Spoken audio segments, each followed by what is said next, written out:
Hello everyone, welcome back to the Wolf Pack. Now today, I'm going to teach you how to play Marvel Dice Throne in less than 10 minutes. Once you know these core mechanics, you will be ready and set to go playing a basic rundown of the game. We're going to go ahead and set up for a 2-player game, and the first thing you're going to do is take out 2-player trays. So we'll go ahead and do Scarlet Witch, and let's go ahead and do Black Panther. Take everything out of the box just like this, and I also put these tokens off to the side. Reason why is because instead of putting them straight on the board, you might be flipping this board back and forth throughout the game to reference these questions and rule clarifications here. So go ahead and just put the tokens off to the side. You can also set your health to 50, and then set your combat points to 2 points. Now, if you are playing as Loki, go ahead and set aside these 3 illusion cards, but with everybody else, you are pretty much done. That's it, set up in 30 seconds. Now, the whole point of this game is to drop the other person's health to 0. You're gonna do that by rolling a set of 5 dice. And with those 5 dice, depending on what you roll, you can actually re-roll this up to 2 times. But once you finalize a roll, you can allocate those dice in different spots on your player board, and then you're gonna be launching attacks that will deal damage to the other player. Now, from there, you're gonna go ahead and shuffle your deck and draw 4 cards. Now, typically there are 2 phases that start off the game. There's an upkeep phase, and then there's an income phase. We're gonna skip that for now as if it's your very first game. So player 1 will skip those 2 phases, and then we're gonna go straight into main phase 1. Here's how that phase works. Now, at the beginning, we set up this combo point dial and we put it at 2 points. This is going to be your currency of the game. So with those 2 points, you can spend them on different character upgrades or hero upgrades. So for instance, let's go ahead and look at this one called Mind Blast 2. Mind Blast 2 has a blue up arrow on the top left corner. And this one right here costs 2 combat points. So I can spend those 2 points in order to upgrade Mind Blast, and you'll find a whole list of abilities on your character board. So Mind Blast is over here, and I can spend those 2 combat points, set that to 0, and then upgrade my character with Mind Blast 2. Now, offensive abilities will have a white border like this. On the bottom right corner of your character board, you'll see a green border. These will indicate defensive abilities, so you can upgrade these too. And some characters like Black Panther will have a passive ability on the bottom left corner. For instance, this one is Energy Absorption. These will have different upgrades too.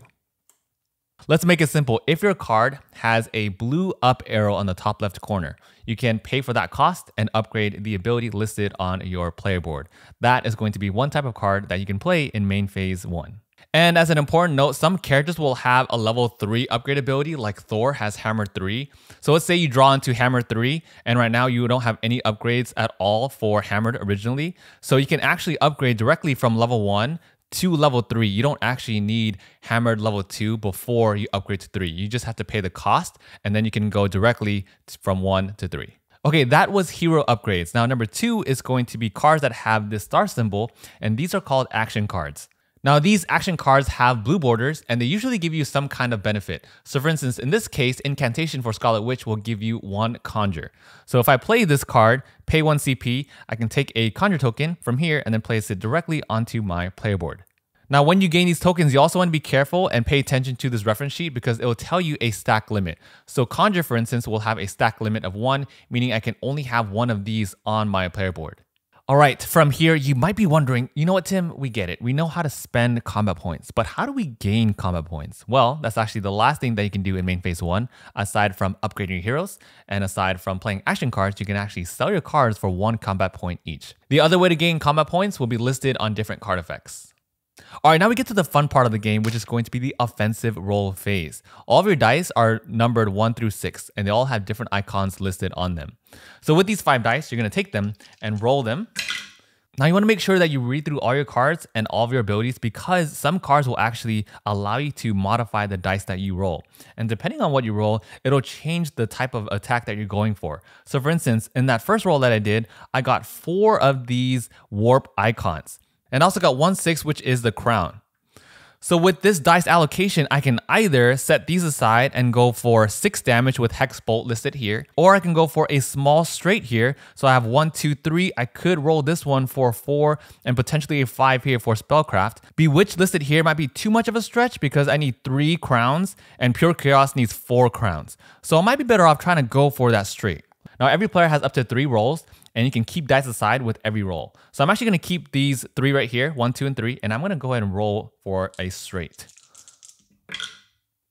Bam! Okay, so I got my 4 right here. Now all I need here is a 5 left. So I'm going to try to roll one more time. And I got a 3, not my best, but I actually have a value that I can change here.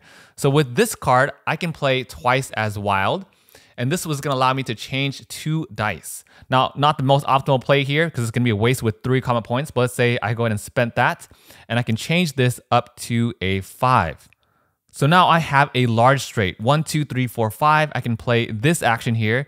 And it says inflict reality warp and deal 9 damage. That card that I just played is called a roll action phase card. These are orange cards and you can play them at any time during this phase. Now you'll notice here that Spellcraft with the large straight that I just inflicted dealt 9 damage, and that 9 damage is shown in a black circle. That is defendable damage. What that means is Black Panther can defend against it by rolling 1 time. Unlike the offensive roll phase where you can roll up to 3 times and pick out your dice and stuff, with the defensive action roll, you can only roll once. So Black Panther can respond by rolling his defensive dice. In his case, it says defensive roll 3 dice.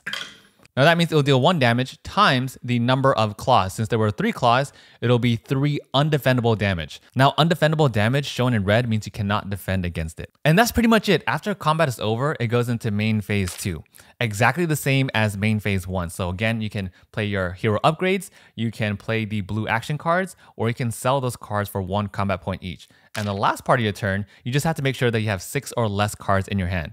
And when you discard those cards, they also will give you 1 combat point each for each card that you discard. Now, we go on to the next player. And remember the upkeep phase and the income phase that I mentioned in the beginning? Now we go through an entire full turn. Now I'll say the Scarlet Witch inflicted this negative status effect called Reality Warp onto Black Panther. Right now, technically is when it would resolve, but specifically to Scarlet Witch, this would resolve in the offensive roll phase. But other status effects, you just want to make sure you keep in mind that you pay attention to when they resolve. Most of them, like Black Widow, will resolve at the very beginning of the other player's turn. Now, after you resolve all status effects, you go into the income phase, which means you'll be gaining 1 combat point. So I'll go from 2 to 3. And then you also get to draw 1 card. So your total hand size will be 5. That's it. You know what to do from there. So it goes to main phase 1, combat, main phase 2, and then discard down. Now let me mention a couple quick things and you'll be ready to go. Now red cards are instant action cards. These are really important because they can be played at any time. Pay attention to these because these are massive game changers. Now when you see on a symbol gain something, that just means that when you roll, in this case, the triangle is Vibranium. So if you roll Vibranium, gain 2 kinetic energy. And even if I were to roll multiple Vibranium, you can only gain 1 of the listed reward. So even if I have 2 Vibranium here, I will only gain 2 kinetic energy, not 4. Every hero also has an ultimate attack listed on the bottom. These attacks are undefendable, unavoidable, and you also cannot decrease the damage of these attacks. And the last thing you should know, most of the time you'll be dealing with normal damage or undefendable damage, but there are 3 other types. But you can just refer to this chart right here on page 10 when you get to those. That's it. That's how you play Marvel Dice Throne. Hope you enjoyed this tutorial and found it helpful. If you did, please consider subscribing, and I will see you all in the next video.